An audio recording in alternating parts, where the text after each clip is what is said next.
ప్రార్థన చేసుకుందాము. పరిశుద్ధుడా, మా ప్రియ పరలోకపు తండ్రి, సర్వశక్తిమంతుడా దేవా తండ్రి, ఇదిగో ప్రభువా, మేమందరము తండ్రి నాయన నీ సన్నిధిలో ఉన్నాము. ప్రభువా, మీ కటాక్షం మా మీద ఉంచండి. పాటలు పాడుచుండగా, వాక్యం ధ్యానం చేస్తుండగా మాకు తోడే నడిపించమని యేసుక్రీస్తు ప్రభువారి పరిశుద్ధ నామమును అడిగి వేడుకుంటున్నాము కన్న తండ్రి, ఆమేన్. పాట పాడుకుందాం అండి. దేవుని స్తుతించుడి, ఎల్లప్పుడు దేవుని స్తుతించుడి, దేవుని స్తుతించుడి, ఎల్లప్పుడు దేవుని స్తుతించుడి. ఆయన పరిశుద్ధ ఆలయమందు, ఆయన పరిశుద్ధ ఆలయమందు, ఆయన సన్నిధిలో, ఆయన సన్నిధిలో ఎల్లప్పుడు దేవుని స్తుతించుడి, దేవుని స్తుతించుడి, ఎల్లప్పుడు దేవుని స్తుతించుడి. ప్రార్థన చేసుకుని వాక్య భాగంలోనికి వెళ్దాము. పరిశుద్ధుడా, మా ప్రియ పరలోకపు తండ్రి, దేవా నాయన తండ్రి, ఇప్పటి వరకు చక్కగా తండ్రి నాయన స్తుతించుకున్నాము తండ్రి. వాక్య భాగంలోనికి వెళ్ళి ఉన్నాము.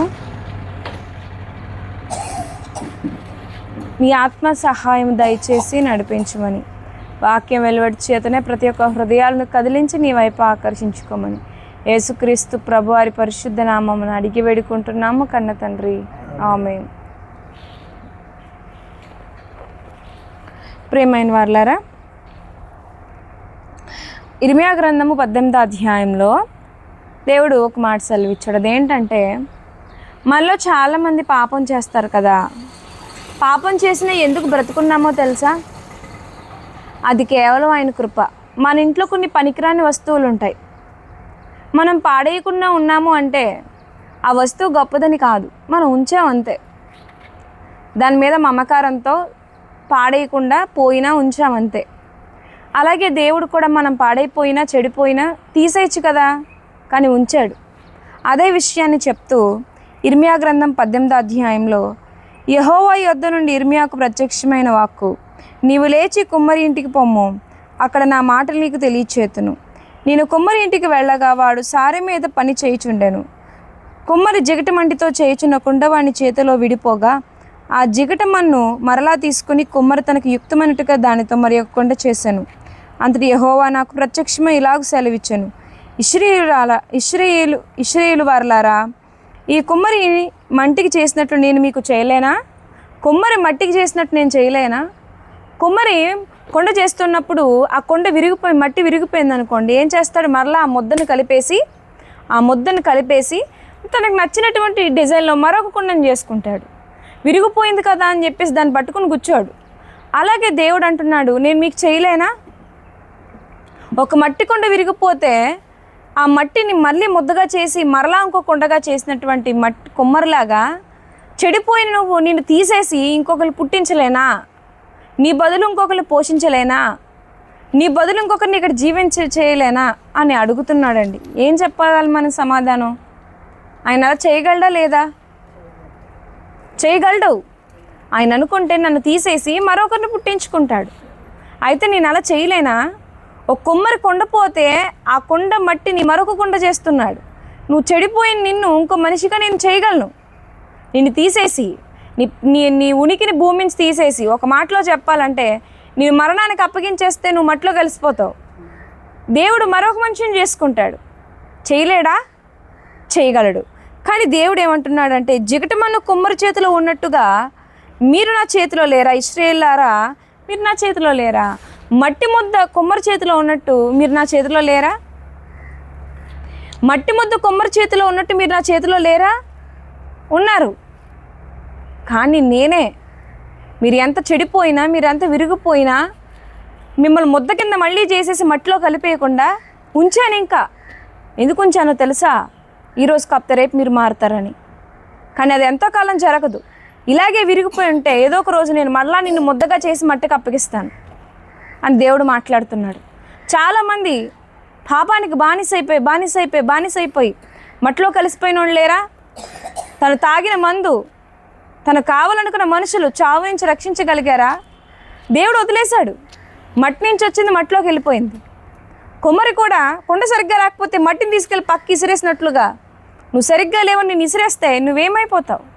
కానీ మిమ్మల్ని దేవుడు విసిరేయట్లేదు. ఇలా నన్ను పెట్టి మీకు వాక్యం చెప్పిస్తున్నాడు. మీరేం చేయాలి? దేవా నేను మారాలని ప్రార్థన చేయాలి. దేవుడికి దగ్గరగా ఉండాలి. మీకు ఇక్కడ ఆదివారం కూడా వాక్యం ఉంది. ఆదివారం ఉదయం మీరు 8 వచ్చినా పర్వాలేదు, 10:30 కల్లా ముగించబడుతుంది. మళ్ళీ శుక్రవారం రాత్రి 7 మొదలై 9:30 ముగిసిపోతుంది. ఇక్కడ వాక్యం చెప్పబడుతుంది, వినండి. వింటే ఆటోమేటిక్గా మీరు మారిపోతారు. నేను విన్నాను కూర్చుంటే కుమ్మరి తన మట్టిని విసిరేసినట్లుగా దేవుడు నిన్ను విసిరేస్తే, సారి మీద కొండ కుమ్మరి విసిరేసినట్లుగా దేవుడు మిమ్మల్ని విసిరేస్తే మీ పరిస్థితి ఏంటి? ఎన్నాళ్ళని ఈ వ్యసనాలతో బతుకుతాం? దేవుడు సహనం వహిస్తున్నాడు కదా అని ఇలాగే ఉంటే ఏదో ఒక రోజు ఈ ప్రాణం పోతుంది, మట్టిలోకి వెళ్ళిపోతాం. ఇక ఆ తర్వాత మనకు అవకాశం ఉంటుందా? ఒక్కసారి మట్టిని కుమ్మరి విసిరేసిన తర్వాత ఇంకో పాత్ర చేసేసిన తర్వాత ముందు పాత్ర ఇంకా ఎన్నటికీ రాదు. కాబట్టి ప్రియమైన వారలారా, ముందు దేవుని సన్నిధికి రండి. దేవుడు మిమ్మల్ని మార్చుకుంటాడు. విరిగిపోయానని బాధపడకండి. విరిగిపోయిన రెల్లును, నలిగిపోయిన రెల్లును ఆయన విడిచిపెట్టడు. ఏమండి? విడిచిపెట్టడు. మకమకలాడుతున్నటువంటి దీపాన్ని ఆయన ఆర్పేయడు. నువ్వు ఎంత చివరి దశలో ఉన్నా, ఎంత చెడిపోయినా, ఎంత పాడైపోయినా, ఇంకెవరు నన్ను బాగు చేయలేరు అనుకున్నా నేను బాగు చేస్తానంటున్నాడు దేవుడు. ఆయన సన్నిధికి రండి. అప్పుడు ఆటోమేటిక్గా మీరు మారుతారు. ఆయన సన్నిధికి దూరంగా ఉంటే, ఇలాగే వ్యసనాలతో చచ్చిపోతే ఎక్కడికి వెళ్ళిపోతారు? నరకానికి వెళ్ళిపోతారు. అక్కడ ఎవరు రక్షిస్తారు? ఎవరు రక్షించరండి. కాబట్టి ప్రియమైన వారలారా, కుమ్మరి చేతిలో మట్టి ఉన్నట్లుగా దేవుని చేతిలో మనుషులు ఉన్నారని మర్చిపోవద్దు. కాళ్ళు చేతులు ఆడుతున్నాయి కదా, నోరు మాట్లాడుతుంది కదా అని చెప్పేసి మనమే దేవుళ్ళుగా అనుకుంటాం. మనం అలా కాదు. మనం మనుషులమి, కేవలం మనుషులమి, రక్త మాంసాలు ఉన్న మనుషులమి. ఈ విషయం మీరు ఎవరు మర్చిపోవద్దు. నేను చెప్పేది ఏంటంటే మిమ్మల్ని బెదిరించట్లేదు, కానీ వాక్యం ఎక్కువ వినండి. మీరు మారక్కర్లేదు, ముందు వాక్యం వినండి. దేవుడు మార్చుకుంటాడు. మీకేమన్నా అనుకూలత ఉంటే ఆదివారం కానీ శుక్రవారం కానీ ఇక్కడికి రండి. మీరు మాకు ఏ డబ్బు ఇవ్వవసరం లేదు. మీ నుంచి మేము ఏమీ ఆశించాం. మీరు ఏమైతే అవసరం లేదు. అర్థమవుతుందా మీకు? దయచేసి మీ బ్రతుకులను అయితే మార్చుకోండి. మీరైతే దేవుడికి దగ్గరగా ఉండండి. దేవుడికి దగ్గరగా ఉంటే మీరు మారిపోతారు. హాస్పిటల్లో ఉన్న వ్యక్తికి మందులు ఎక్కిస్తేనే కదా మనిషి మారుతాడు. నేను హాస్పిటల్కి రానంటే మందులు ఎక్కించాలి. ముందు మీరు దేవుని సన్నిధికి వస్తే అప్పుడు దేవుడు మిమ్మల్ని మార్చుకుంటాడు. ఆయన మందు ఎక్కిస్తాడు. ఏ మందు? వాక్యం అనే ఔషధము. అప్పుడు ఆటోమేటిక్గా నువ్వు మారుతావు. అప్పుడు దేవుడు నిన్ను విసిరేయడు.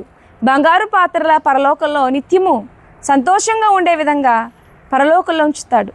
అటు ధన్యత మీ అందరికీ కలగాలని మనస్ఫూర్తిగా కోరుకుంటూ మాటలు ముగిస్తున్నాను. అందరికీ వందనాలు. ప్రార్థన చేసుకుందామండి. మహాగణుడా, సర్వశక్తిమంతుడా, ఈ దినమంది ఈ విధంగా మాట్లాడినందుకు కృతజ్ఞతలు ప్రభువా. ఈ మాటలు నూరంతలుగా ప్రతి ఒక్కరిలో ఫలింపచేయండి.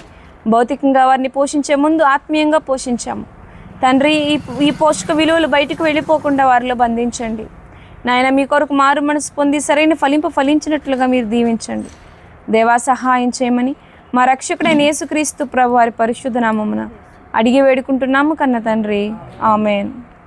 అందరికీ వందనాలండి. ఆశీర్వాదము.